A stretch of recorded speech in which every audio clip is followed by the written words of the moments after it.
going on, everybody? Happy Wednesday. Cheers and welcome to Trades Lady Happy Hour. This is your weekly Instagram Live series where each week I feature a different woman in the automotive and adjacent trades, all about celebrating women in the automotive industry, in the skilled trades in general, and just kind of increasing the number of stories and visibility out there about women doing this kind of work. I'm a really big believer in if she can see it, she can be it, and that's what this is about. I think it's really important to acknowledge that there are women out there kicking it, doing amazing work, and they don't often get the praise or the attention that they deserve. And I think younger girls deserve and younger boys deserve to see these women and see that this is something that is a viable career path for women. So that's what Trades Lady Happy Hour is all about. I am really excited for today's guest. I want to first thank all of you for joining in and for tuning in over the several weeks in the past and the year and a half now that I've been doing Trades Lady Happy Hour. Almost 2 years, my goodness. Excuse me. So for those of you who are back, thank you so much for continuing to come back each week. And for those of you who are new, welcome. Thank you for tuning in. I also want to do a big thank you to our partner on this, our sponsor, Drive Time, who is showing their support for women in the trades by supporting this series. So big thank you to them. And without further ado, I would like to introduce you to today's guest, LeeAnn Edwards. She is really talented, incredible woman. I've been following her, been watching what she's doing. She does some really cool stuff. And I'm really excited to get a chance to meet her and hear all about how she got to where she is, what her struggles have been, what her challenges, what her successes have been, and maybe some words of advice and wisdom from her experiences for you guys. So I am going to go ahead and see if she is in the room. There we go. Hi! Hi. How are you? Good. How are you? It's nice to finally meet you. I know. Seriously, you at the shop tonight? Yeah, every day. I feel you. I don't remember the last time I went home, actually. Yeah, I feel that sometimes. Do you have a SEMA build this year? Well, possibly. It's in the works. We have Glenn Beck's Land Cruiser, which is actually right behind me here. Oh. I'll give you a little bit of a view of it. Wow. We are trying to get this one to go down to the Truck Hero tent. Okay. Last year we had the Bulldog, which is actually right here down there. And unfortunately, I missed meeting you due to how hectic and crazy SEMA was. SEMA's always nuts. It's impossible to do everything at SEMA that you want to do. I feel like I missed over half of it. Yeah, probably more. I know I did. Yeah, anyway, this one, we're trying to get to go down to SEMA. We're just kind of working out the fine details on it. But I'm definitely really excited to show this one off. It's totally custom, and it really represents what an amazing crew we have here at Rtech. That's awesome. What is it completed already, or are you still building? Exterior wise, engine wise, complete. We're still working on interior. Interior is mostly done. However, it's just got to be installed. Oh. Man hours. Nice. That sounds like my kind of SEMA build. I need that. Yeah, right. It's actually gone really smooth. This has definitely been one of my favorite projects to work on. That's awesome. What all have you done to it? Personally, you know, I run the fab department. If it's not metal, I'm not most savvy, unfortunately, not yet. Is that right? I'm still learning, and you know, I'm self-taught with this. Nice. I learned welding and got my associate's degree in welding, but the sheet metal, that was all just kind of thrown into my lap, and I've just rolled with it. This one was one of the most complex projects that I've had since then, and it was building the custom fender flares for this. Okay. Which are super unique and super cool. You can't really see them too well, but that's awesome. Wait, so you're telling me that that's more complex than the like freaking truck stretch that you did? The stretch was actually after this one. Oh, okay. So, yeah, actually. The truck stretch, that's a different story. That one is a challenge. This one, though, I mean, it was definitely a challenge in itself. And like I said, they're all hand-shaped. The fender flare on the edge of it is actually the OG fender flare that is cut off, and I kind of just, you know, built a jig and spaced it out and filled in the pieces. And I have an amazing body department here who kind of took it to the next level, and they're just beautiful. I'm so proud of this truck. That's awesome. That's awesome. Very cool. All right, we have to go back in time though, because I need to like know all of the story and how you came to have this shop and your business as well, and all these crazy builds you're doing, and saying that you're self-taught and just thrown into the sheet metal side of things. Like, how the heck did that happen? And how did you get crazy here from there? Let's go back in time. What did you want to be when you grew up? A veterinarian. I wanted to Okay. take care of animals. I think at one point wanted to be a physical therapist. Okay. And then I think at another point I wanted to be a nurse. So nowhere near what I wound up doing. Interesting. So all about people and animals ended up with cars. Yeah. Well, I had a big influence on cars growing up. So like I was always around that world. My mother, she's always been, you know, a manager of some kind of parts department of some parts store. She always has her own cars at home that she's working on, a hobbyist herself. And then she got with my stepdad, who collects and restores classic Mopars. Okay. So he's got himself a pretty decent collection of those. Nice. So I was kind of raised, you know, in the environment and in the industry, but I never really took a liking to it until later on in my life. What changed that for you? Having a kid, having a baby really changed it. You know, we're all young and we don't make the greatest decisions when we're young. I wasn't in the best time of my life. Found out I was pregnant and realized, you know, I need to grow up real quick. I got a son on the way, so I started, you know, kind of researching, seeing what jobs made the most money, to be honest. Interesting. What interested me, what grabbed my attention, and the payout that I would receive from it. And I kind of stumbled across welding. I started looking into it, kind of seeing what it was all about, and I actually kind of just fell head over heels for it. Nice. I've just been absolutely extremely dedicated to this field ever since. So it was purely pragmatic. It was, I need money. This is what's going to make money and looks reasonably attractive.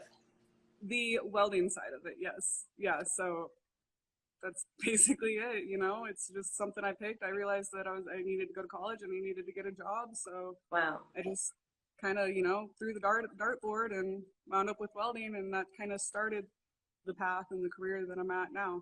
Interesting.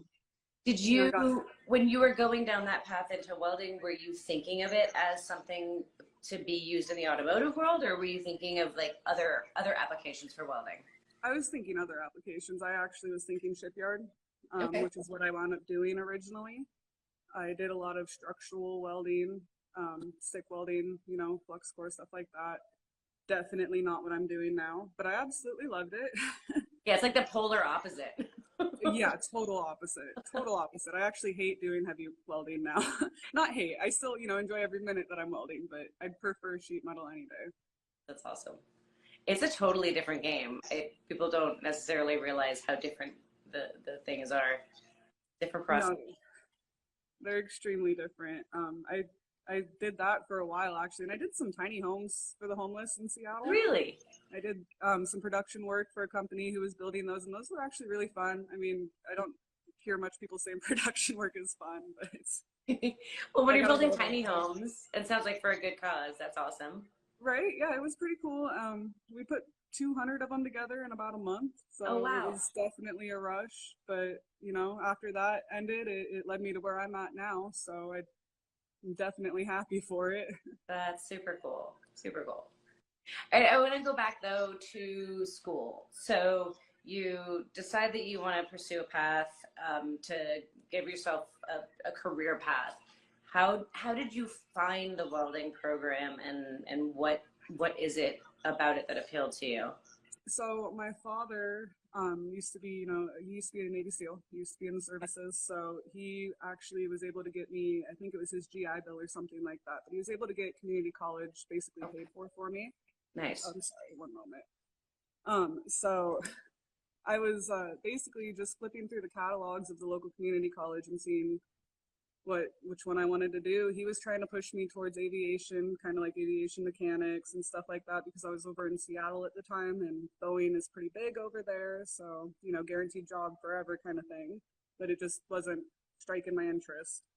I kind of, started liking welding, and I went to the college that was down the road from my house at the time and kind of did a walkthrough tour of the shop there. And like I said, I instantly fell in love. I don't think I ever left the shop life after that. That's fantastic. How big of a program was it? It was pretty decent sized program. Honestly, I total college advocate, but college isn't for everyone. There wasn't enough teachers, to teach all of the people that were there. There was probably, I think I saw my instructor maybe 10 minutes throughout the day. Oh, wow. We didn't do really any projects. It was just, here's your welder, here's some metal, weld it up. So when I say self-taught, I mean, like, I was put in a booth with a welder and did Interesting. the YouTube learn how to weld kind of things, and then the instructor would poke in. So in school, watching YouTube videos to learn how to weld. Yeah. I mean, it got me here, so it worked. Well, yes, that's a testament to you. Wasn't very fond of that program. It definitely, I don't think it's around anymore today. I don't want to drop any names, but it definitely needed some serious improvement. I learned more in the 6 months that I was in the field after leaving that place than I did the 2 years that I was in that entire building. Wow. That is such a shame. When that was happening and you were going through all that, did you ever feel discouraged about the path? Yeah. It was extremely discouraging, but one thing that, I've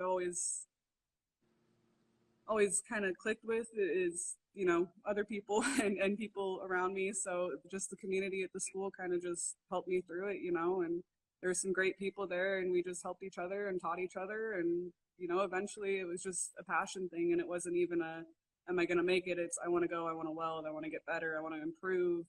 That's awesome. And I want to move on, That's awesome. And you're doing all of this with a brand new baby, yeah? Yeah. My son. How was juggling all of that? That was a challenge. Thankfully I had family at the time who helped me out. So that was really helpful. If it wasn't for family, I definitely wouldn't be here. It definitely takes a village to raise a baby. Yeah. It was worth it. I still have, I struggle with it because being a mother, and now I'm actually a mother of 2. I have a daughter as well. I don't get as much time with my kids as, other parents, or as much as I would like to, because I'm so busy all the time and I focus so hard on my career. But, in the long run, I know the payoff and what I'm going to be able to leave them behind is all going to be worth it. And the sacrifice for the time that I miss with them, it balances it out. Yeah. As much as it sucks. So there's ups and downs with the parenting side of it. It's really hard. I struggled. There was lots of nights that, I almost just threw in the towel and said, no, I want to go do something, work from home, be with my babies. But like I said, it was passion. I fell in love, and I know in the long run that the payoff and the legacy that I'll be able to leave those kids is going to be worth it. Cheers to that. That's awesome. The way you said that sounded almost like people have given you crap for being away from your kids. There's always haters in everything. You're always gonna have haters, so. Right. Yeah. No, it's interesting, right? Obviously, like we all talk about it, the difference of women being moms versus career, and how it's seen differently than men. And I think in the trades particularly, because there's like this expectation that when you have kids, you're gonna leave and not do this anymore, and you're the opposite. You're like, I'm having kids, I'm joining the trades. Yeah. Well, and the cool thing about that is my kids do, from a young age, they get experience with using their hands and getting dirty, and I love that. I'm all about that. Yeah. So the times that I do get to bring them into the shop are definitely times that I love. That's awesome. Now, so this is your shop now, yes? This is my adopted father's shop. Okay. Very cool. And you have a whole other story. Okay. I feel, are we supposed to go there? I don't know. Is that like yes, no, totally. So he's the reason that I am so successful today. Okay. He is the one who had all the faith in me back when I was a shipyard welder and not knowing exactly where my career was going to take me. Okay. He saw potential in me, and he fed that potential, and he continues to do so every day. I, left the shipyard scene. I came from Seattle area over to Coeur d'Alene, Idaho, which is now my home. Wow. And my father had passed away in December of 2019. It was the day after that had happened that I had gotten called in for an interview here at Rtech. Oh, wow. So I came in for my interview, passed the interview, you know, got the job offer, accepted the job offer, started after my dad's funeral, and Randall and I just kind of clicked it off. He took me under his wing and he kind of just mentored me and taught me the ways of sheet metal, I guess, you know, because I was a heavy metal welder. Yeah. Showed me rust repair, which I absolutely fell in love with. Metalworking, gave me the tools, the knowledge, and the skills to just kind of let my imagination take me where it has. And it's definitely taken me some places. That's amazing. Quite a like massive fork in the road. Yeah, definitely. You know, I feel he was definitely put into my world on purpose. Kind of a fate has it kind of thing. How did you find him? How did he find you? How did that happen? When I moved over here to Idaho, I was just kind of looking for new jobs, looking for a start over here. Pay was drastically different than over in Seattle area. Less, so I assume. Yeah, way less. So I knew I was going to have to take a pay cut. So I kind of started thinking maybe some more custom applications or something like that might lead to a higher pay over in this area. Okay. So I just started kind of Googling custom automotive shops in my area and just sending out my resume like crazy. Nice. And he was the only one to reply to me, and I'm glad I did. Interesting. And be okay with hiring somebody who didn't have a lot of sheet metal experience. No. So that was in 2019, you said? Yep, December of 2019 is when I started here. So really short amount of time, you've gone from zero to insanity with the things that you're doing. It's been crazy. I can't comprehend it sometimes, that what I'm doing or how I'm doing it. I just do it. Do you feel like there was a point where you started to feel like, okay, I got this, like this is like this automotive, this fabrication side of sheet metal side of things is like, this feels 100% right? Definitely. About a year and a half ago, I'd say, is when that really hit me. I've been pretty blessed at this place. We hired on my neighbor to come work here. Nice. Time goes on, him and I develop a relationship. And I noticed that he's, you know, got some certain skills that I see as qualities in a metal shop and a fab shop. So when it came time to do Glenn Bleck's fender flares here, I needed some assistance with it, and it definitely wasn't a one-person job. So I kind of pulled him over and was using him as an apprentice kind of thing. Nice. And since then, he has absolutely blossomed. I have taught him everything I know, as well as Randall and everybody else in this shop, and he just soaks it in, and he's kicking ass right by my side. Nice. So having that support system helps me, and it makes me feel better, because they every day reassure me that, you know, I'm doing what I'm supposed to be doing, and it's badass. Because I definitely doubt myself all the time. Even though I feel confident, it's one of those things where you're just, you know, you're never sure if there's a better way to do it. Yeah. Yeah. Well, and that's, I mean, I feel like that's the challenge of what we do, is that there are 9 million ways to do it. And so there's always that like insecurity around, like, is this the best way? Am I doing this right? Like, I'm feel like I'm such a baby to all of it, and I'm constantly that's how I feel exactly. Right? Like, I'll do something, everybody's brains. Right? And then you turn around and you're like, wait, that was really stupid what I just did. Why did I do that? There was clearly an easier way. Yep, I've definitely done that. So you work with your boyfriend, is that right? Yes, yeah, we work side by side in the fab department here. Okay. So it's pretty awesome. We're a killer team. And you have to build each other. No, actually, we're, like I said, a perfect team. That's fantastic. I'm blessed. I'm beyond blessed, you know. How many people, how big is the shop? So we have, I want to say, about 8 guys right now. It's not very big. I'm currently hiring for a couple more technicians. Okay.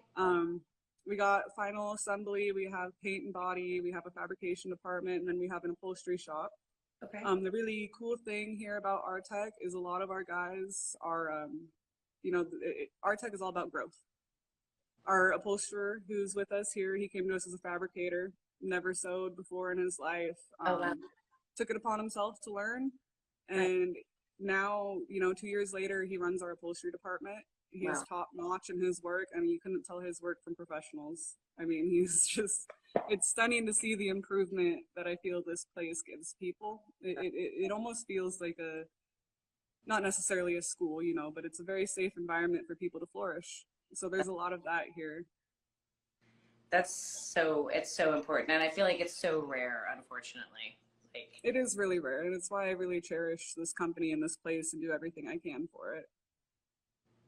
how fantastic that you like just stumbled into this like amazing, like, I don't know, just sounds phenomenal. I love Like I it. said, blessed, I never would have thought that 7 years ago when this journey began for me that this is where I would end up. I mean, I've already been to SEMA last year and I'm looking at going again, You and better go have this so many I have so many projects going on. I'm totally. trying. Was last But year your first year at SEMA?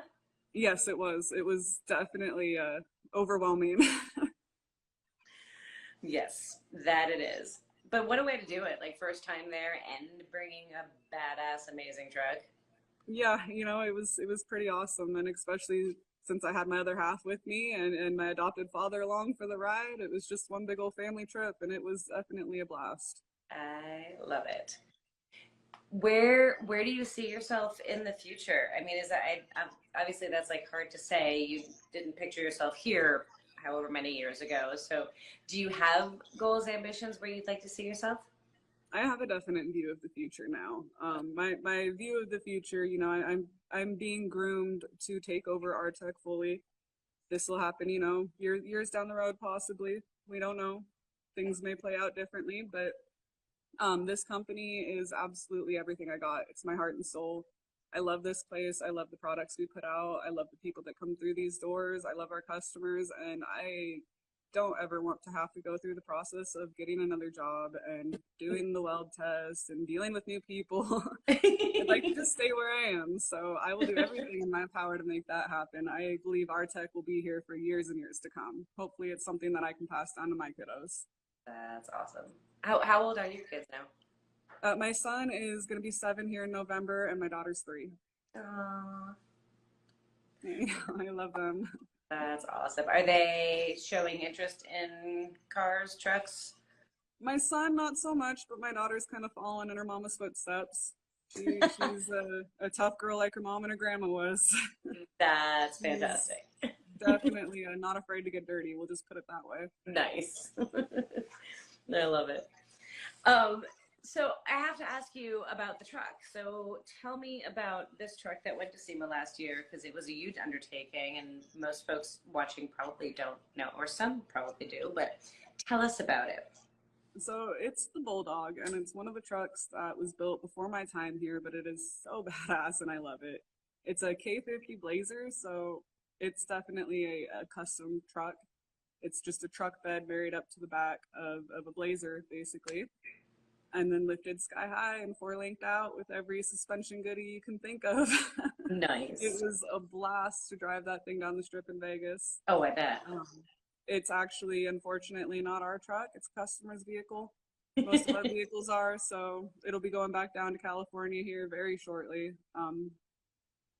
So I won't get the pleasure of staring at it in the shop anymore, and that part sucks. So you were not involved in that build though, huh? Unfortunately, no.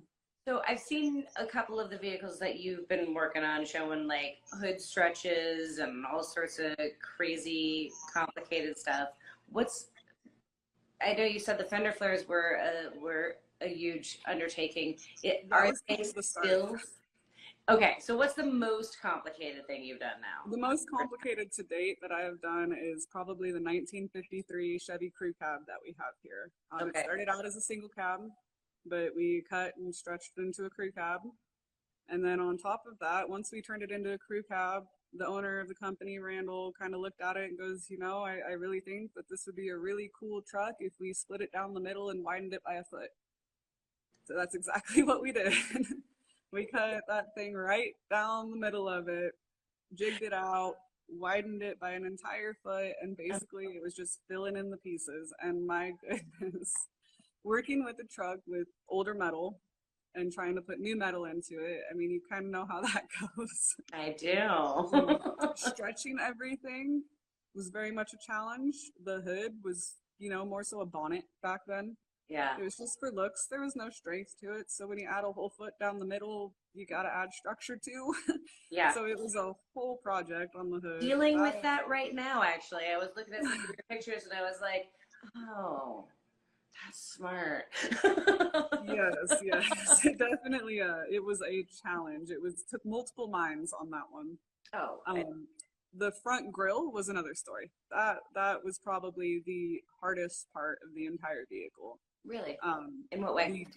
Because the grill, we used the original grill and we stretched it. And because of the way the truck's stretched, being stretched down the middle, you can't just necessarily stretch the grill, cut it and just add a 12-inch piece in the middle. You got to keep certain curves where they are and keep everything matching. Yeah. And you got, 1953 metal that is pitted and rusted and thin. And I had about 3 sets of grills that I wound up combining all into the one that, we finally have on the truck. And it's absolutely beautiful, but man, I never thought it would get to be that way. I love it. And it's really, really freaking cool to know that I'm not the only lunatic who's doing this. I love that kind of stuff, though, really. I mean, it's just one-off and unique. Yeah.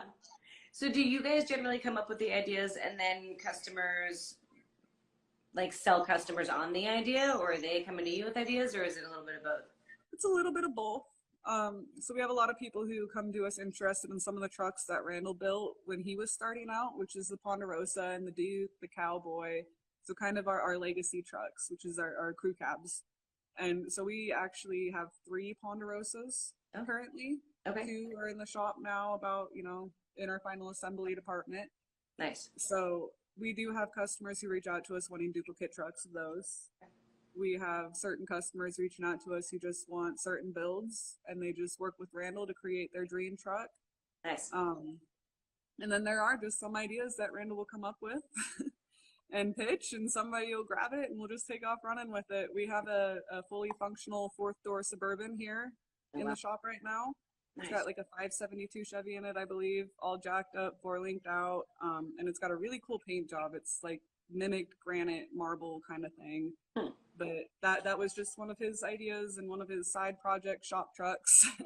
Unfortunately, due to the insane amount of other builds we have going on, we are currently selling it, hoping another, company will build it out to be what it should be. Yeah, interesting. And you guys have, and as the company has, and as a result, you have done quite a bit with some pretty big names. I mean, obviously, you've mentioned a few already, but I hear there was a Leno deal. There was some stuff with Kindig. Talk about some of that stuff. Yeah. So Randall's, like I said, Randall's been in this industry for quite some time, and he's definitely made some connections. He's got a very creative mind.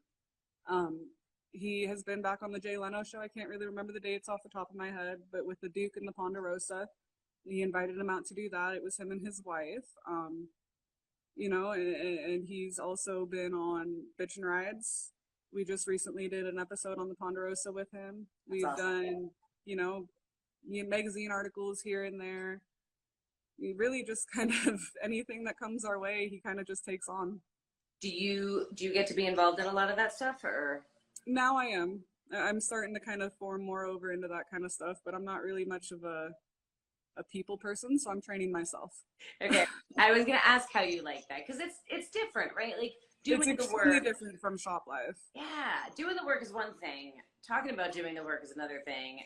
All of the stuff around it, it's just those are 2 totally different career paths. Yes, definitely. When I say molding, it's definitely what is going on, because my place is in the shop. I like to be dirty, sweaty, and making a mess and playing with metal all day long, not talking to customers and dealing with that side of things. But I'm more than happy to do it and more than happy to learn. It's just something that I need to improve on. Well, I mean, you seem like a people person. You're doing quite well. You're eloquent. You're well spoken. I could see you being pretty successful at it. Well, thank you. I appreciate that. And definitely fiercely passionate about what you're doing, which is really exciting to see. Yes, definitely. when you were coming up, before you landed in this like dream situation with just the most amazing support system and opportunities and challenges every day, did you have others throughout your career that kind of were mentors towards you, um, throughout the journey through school, through the Navy Yard, right? You said? Yeah, I was in the Navy Yard. I actually was doing work on destroyers, submarines, stuff like that. How was that, and how did you have mentors that helped you through that, or? Definitely. There's probably been one with every job that I've been at. That one was probably the one that I think kind of kick-started my entire career. I started as a general contractor for propulsion controls engineering, which worked as, contractors out on the Navy vessels at the shipyard there. So Okay. we'd go out and we'd repair like the exhaust flanges and whatnot for the gas turbine engines, pipe work, decking plates, stuff like that. And he was the welder one that I went in, and he basically hired me on as a welder helper. The guy's name was Jerry Leko. Super cool Hawaiian guy. Once again, someone who saw potential, took me in under his arm. I spent probably the next 6 months doing weld quals and getting certified in different tests, different metals, different methods. And unfortunately, he had passed away out of nowhere from cancer that he didn't tell anyone about. Oh wow. We were in the middle of a massive contract, and the company said, you know what, he's taught you everything that he could, and we have faith in you, so I'm throwing you in the hole. Oh wow. So I became a welder one at 6 months into that position. Oh my God. And so, I mean, I obviously did pretty decent because they kept me on the team. Wow. That's that had to have been incredibly intense. It was extremely intense. It was definitely some hard work, but once again, as fate had it, back then there was not only Jerry Leko, but I had a family friend who interviewed for the same company and wound up getting hired on the same time as I did. And this family friend I had known since I was 11 years old. Oh my gosh. So, he was always there as my support system too, never letting me skip a beat, never letting me fall. And like I said, I've been guided on this journey. I, I'm definitely where I'm I supposed to freaking be. love it. Did you, I mean, you played a part in creating this life for yourself, obviously, creating these Well, situations. yeah, I mean, there's been a lot of hard work. I look back and there's been a lot of hard work that's been Yes. put into this. And that you've built this, like, I mean, not just the hard work, obviously you put in a ton of hard work, but like continuing to build these like great environments around yourself and support, like that's just what a cool freaking thing. I love it. Thank you. How long were you at the Navy Yard after you got thrown in there after 6 months? How long did you stay? I think I was there for about a year, Okay. I want to say. Okay. And then I got pregnant with my daughter. So Yeah. I before my daughter, I wound up miscarrying at work. So I figured when I got pregnant with my daughter, I'd take the time off of work. So at that point, I took my pregnancy off. And it was after that that I got contracted on doing the tiny homes for the homeless. Okay. Cool. I'm curious the differences that you've experienced in these different kind of areas of welding, right? There's 9 million different ways that somebody can go into welding, different ways to get into metalwork or fabrication. Um, as a woman, particularly, did you have, you know, different experiences within the different areas that are worth talking about? I mean, I wouldn't say really different experiences. In the different areas, there's always been people, like I said, you're always going to have haters, but you're always going to have people who are going to have your back and who are going to help you achieve what you need to achieve. Yeah. Like I've always been the kind of person to ask a million questions, even if they're stupid questions. Yeah. So, I really don't think any place was different than the others besides what I was doing and the product that I was pushing out. Nice. And obviously the methods behind it. Yeah. Obviously. Interesting. Okay. Very cool perspective. I'm always curious about that. You know, you hear about some areas of the trades that are super welcoming and accepting. You hear about other areas of the trades that are not at all. So it's just always Definitely, the shipyard was a little bit more rough, I guess, than any of them. But once again, the support system I had around me, the flack that I was getting, it kind of just went off my shoulder.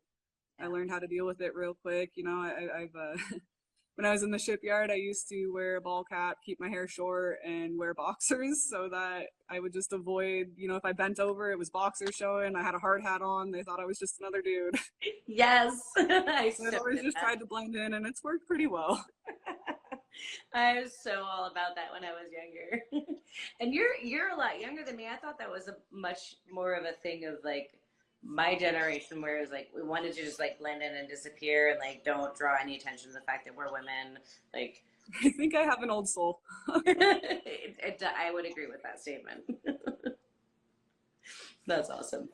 I love the comments on that. People are loving the boxers.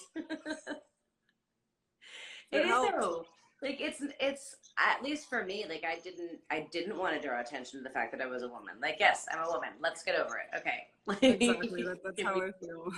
Yeah. Have you had any jobs or places where that has been a particular struggle? Not really. That's amazing. Yeah. And I've been blessed on my journey. I haven't really struggled too hard with it. I've always, you know, found someone to lean on and stuck through it. Awesome. Very cool. So you're at the shop right now. Can you show us some of the cars? I know people love getting little shop tours. Are you down for that? Unfortunately, there's, you know, some of them that I can show you. So we'll start with some 3 of them. Okay. So let me switch the camera around here. So this is the Bulldog. Oh my gosh. And it's the one that was down at SEMA last year. K50. I absolutely love it. It's a monster to drive. Power steps when you open the door, and it's got the plaid interior. Awesome. One of our double din LCD screens in here. Oh wow. Custom roll cage. Truck Hero is one of our sponsors, so they actually gave us the roof rack when we went down to SEMA. Nice. Very nice. I love it. I love that it's like, I mean, it's totally ballsy and yet in a lot of ways like kind of understated. Like it's not in your face like glitzy. It's just fucking boss. Right. This is one of our Texas Longhorn cabs. Another one of my favorite ones. All right. People always give us flack for not having fender flares on it, but you know, it's what the customer wants. There you go. And then in front of that is the Glenn Beck's Cruiser. Okay. And this is an FJ55. Nice. Oh, that's so cool. It came to us totally different. I cannot believe the transformation that it's gone through. That's beautiful. It's got a Cummins 12 valve in it, so full engine swap, everything. And then I'll kind of give you a little sneak peek of the 53 and that grill that I was talking about. Yay, I like sneak peeks. Uh-oh.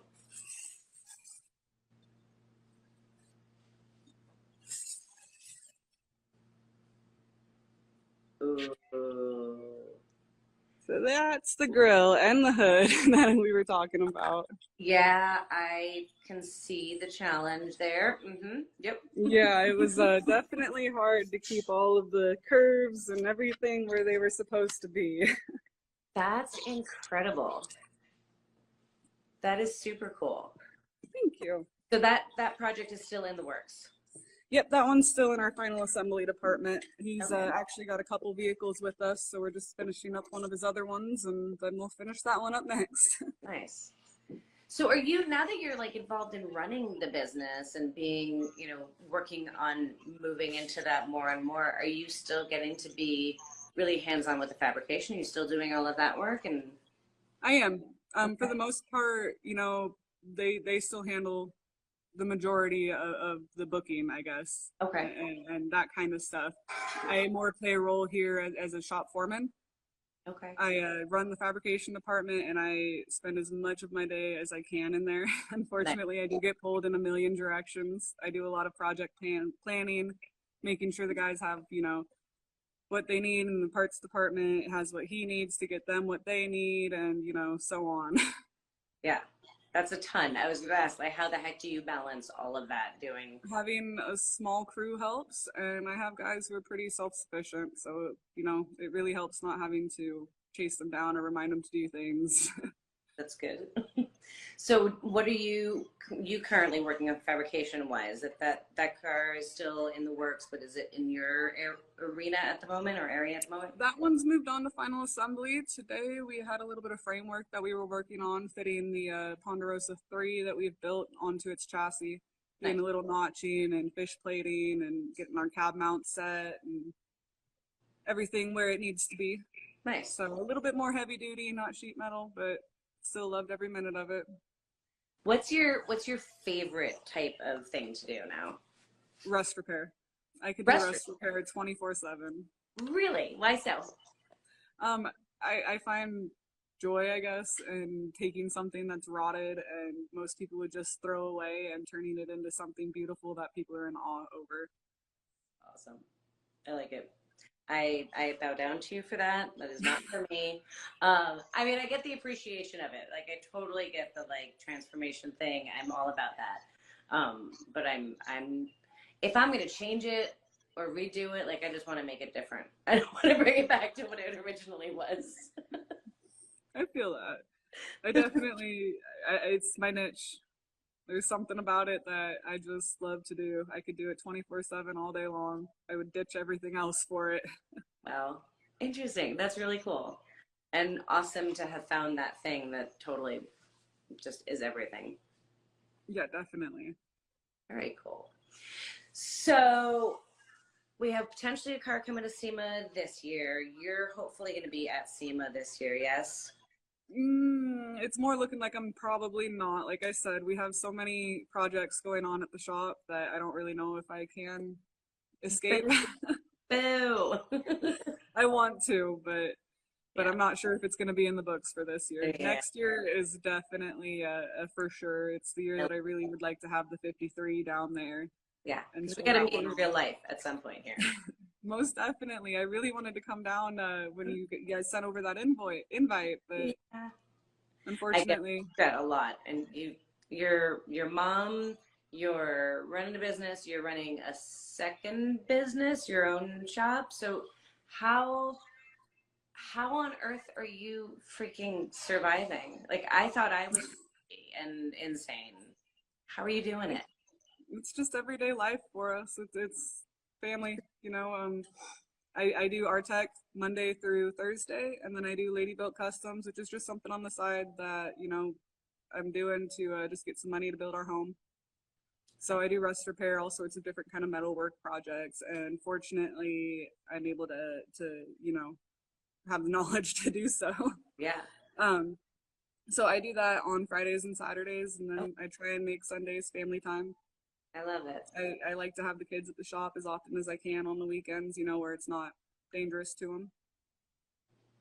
You have such an amazing attitude about all of it. Thank you. I love it. Like, that is a lot. That is a huge amount for any one person to do. And I hear you. Yes, community and people and support system make all of the difference in the world, but that is a lot, even with all of that. So props to you. I don't know how you're doing it. It helps that I enjoy what I do. Yes. I wake up every morning happy to do what I'm doing and happy to get out of bed. Nice. Amen to that. Absolutely love it. When do you have plans for Lady Built as far as growing that? Is it going to continue to stay like a side smaller thing? I'm not really sure where I'm kind of going with that at the moment. You have always kind of been one of my idols with that. I've always kind of loved the idea of like an all-girl garage kind of thing. Lady Built Customs, an all-female run shop, but the more and more that I'm in this industry, the more and more that I realize there's fewer females, and that's probably not going to be a realistic thing. Not to mention that I love the crew I have, and they're all men, so I can't really bring them on to something like that. I know, it's like, I love having the all-female space, but you're right, there are not nearly as many of us as we would love for there to be. It's hard And enough to find people who want to work, let alone yes, females. totally. And most of the like amazing women who are doing this and are like totally killing it, like they want to do their own things. So Yeah, definitely. and then I love working with men too. Like there's something about that as well that's great. So it's you know, you gotta have both of it. Definitely. All right. Very cool. All right. Are you back to work after this? Are you still working or are you headed home? No, I'm done for the day, thankfully. We do 410s, so I do get a lot of time, you know, in the afternoon to myself because we do 6 a.m. to 4:30. Oh wow. So we're out of here pretty early and get to spend some family time. That Nice. definitely helps. Nice. Very cool. Big plans tonight? Dinner, dinner in bed. Perfect. All right. So I guess my last question that I want to ask you is just kind of looking to the future and looking towards like next generation. If you had an opportunity to talk to the younger you, to a little boy or girl out there who wants to do what you're doing, like to be able to see you from the outside and see everything that you're doing, and go, oh my God, that's what I want. What are your words of advice for them? It's all about attitude, work ethic, and aptitude, I guess, you know. As long as you persevere and you push through it, you'll be able to make your dreams come true. I definitely wouldn't go back and change anything because I'm happy about where I am. Uh, you know, there's definitely been hard times, but as I've mentioned, you know, lots of times in this that you can always find people around you and a support system and to definitely utilize that. Yeah. I think that's the easiest to say and for so many the hardest to do, and yet your entire life experience has been such a testament to that. Like the rest of it disappears when you have great support system and Just don't be afraid to ask questions. oh my gosh, yes. Please. Why is that so hard for people? Actually, I have to ask you, what do you think personally your biggest challenge has been? Whether technical or specific task or just like in life? The fact that I'm still new to sheet metal, the fact that, you know, I've only been doing the sheet metal world for almost 3 years. So, you know, there's a million ways to skin a deer. I'm constantly learning. I'll learn new methods and then think back to a project that I did 2 years ago and go, damn, wish I would have done that back then. And, you know, I don't think that's ever going to stop. There's just so much to learn. And at times I do feel so green in this industry, you know? There's a lot of research, a lot of studying, a lot of asking questions. It's a lot of everyday learning. Always, always. I feel like we'd be bored if it wasn't, so. Definitely. I mean, the day that you stop learning, you should probably find something else to do. Amen. Absolutely. All right, my dear. Well, it has been an absolute joy getting to hang out with you and talk to you and hear your story. You've done amazing things and are going to continue to do amazing things. I'm really bummed that you're not coming out here to work on the build. I'm really bummed you're not going to be at SEMA, but we will meet at some point. Definitely. We will make that happen. It was a pleasure to meet you. Thank you so much for saying yes and agreeing to hang out with me for a little bit. And everybody at home, thank you guys so much for tuning in and hanging out with us as well. Make sure you go follow her, give her some love, check out her awesome builds and her shop and all of the cool things that she's up to. And for now, I'm going to wish you guys all a fantastic evening. Be good to yourselves, be good to one another,